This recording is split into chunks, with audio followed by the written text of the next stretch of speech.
আজ শনিবার সাপ্তাহিক ছুটির দিনে বিকেল থেকে মেলা প্রাঙ্গণে ক্রেতা ও দর্শনার্থীদের আগমন বেড়েছে। পূর্বাঞ্চলে বাংলাদেশ চায়না ফ্রেন্ডশিপ এক্সিবিশন সেন্টারে অনুষ্ঠিত এ মেলায় আজ প্রথম দিনের সময়টাতে ক্রেতাদের সংখ্যা কম ছিল, তবে দুপুরের পর থেকে এই স্টলগুলোতে ভিড় বাড়তে শুরু করেছে।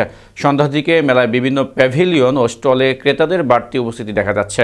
সরেজমিনে দেখা গিয়েছে মেলার প্রবেশপথে প্রায় ৩০ জন ভলান্টিয়ার ক্রেতাদের টিকিট চেকিং এবং তাদের মেলায় প্রবেশ নিশ্চিত করেছেন।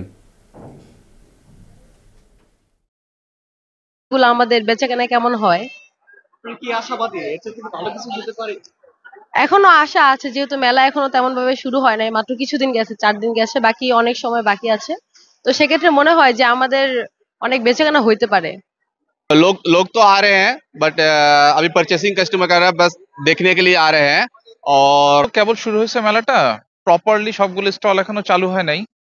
মানুষজনও আমার মনে হচ্ছে কম্পারেটিভলি আগের বছরগুলোর তুলনায় এখনো কম, বাট বাড়বে উইথ টাইম। আইটেমের কালেকশনস গুলো বেশ ভালো, যেগুলো বিদেশি প্রোডাক্ট বলতে বিদেশি স্টল অধিকাংশ প্রোডাক্টই আসলে বাইরের, এগুলো বাংলাদেশে পাওয়া যায় না। ফুড প্রাইসটা একটু বেশি মনে হয়েছে, এছাড়া সবকিছু ঠিকঠাক। বার্গেন করে কিনা যাচ্ছে, মোটামুটি ভালো বার্গেন করা যাচ্ছে ফিক্স প্রাইস বললেও। ম্যানেজমেন্ট ভালো, আপনার সিকিউরিটি বেশ ভালো, তারপর হচ্ছে আউটলেটের পজিশনিং গুলো বেশ ভালো, মানে হাট কমফোর্টেবলি চলাফেরা করা যাচ্ছে। পরিষ্কার পরিচ্ছন্নতাটাও ভালোভাবে রেখেছে। বাট এখনো তো কেবল শুরু, এটা উইথ টাইম আসলে বলা যাবে কি।